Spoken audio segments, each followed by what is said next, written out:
పాకిస్తాన్‌లో నాయకులు ఇప్పుడు నిజాలు ఒప్పుకుంటున్నారు. నూర్ఖాన్ ఎయిర్ బేస్‌ని భారతదేశం ధ్వంసం చేసింది. దాంతో పాటుగా 2 ఎయిర్ బేసులు కీలకమైన అణుస్థావరాలు ఉండేటటువంటి ప్రదేశం దగ్గర ధ్వంసం చేయడం వల్లనే సౌదీ అరేబియాకి సంబంధించిన విదేశాంగ మంత్రితో మాట్లాడి జయశంకర్‌కి చెప్పిస్తే, జయశంకర్ ఏమో మీరు రక్షణ శాఖతో చెప్పించమని చెప్తే అక్కడ డీజీఎంఓతో ఫోన్ చేపిస్తే అప్పుడు భారత్ ఆపింది అన్నటువంటిది ఇప్పుడు తాజాగా పాకిస్తాన్ ఉప ప్రధానే చెప్పుకొచ్చినటువంటి అంశం విన్నాం.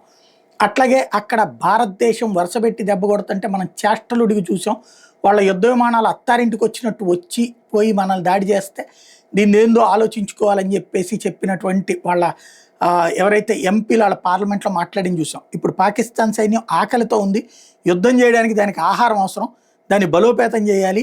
పాకిస్తాన్ భయంతో జీవిస్తోంది. మోడీ సాహెబ్ పాజ్ తీసుకున్నారని పాకిస్తాన్కి కూడా తెలుసు. అంటే ఆపరేషన్ సింధూర్ తర్వాత పాజ్ తీసుకున్నారని, పరిస్థితి ఎప్పుడైనా తిరగబడచ్చు కాబట్టి మనం సిద్ధంగా ఉండాలి అంటూ పార్లమెంట్లో పాకిస్తాన్ రాజకీయ నాయకులు చేసిన ఉపన్యాసం అసలు వాస్తవం అక్కడ వాళ్ళ పరిస్థితి ఏంటి అన్నటువంటి దానికి స్పష్టతనిస్తుంది.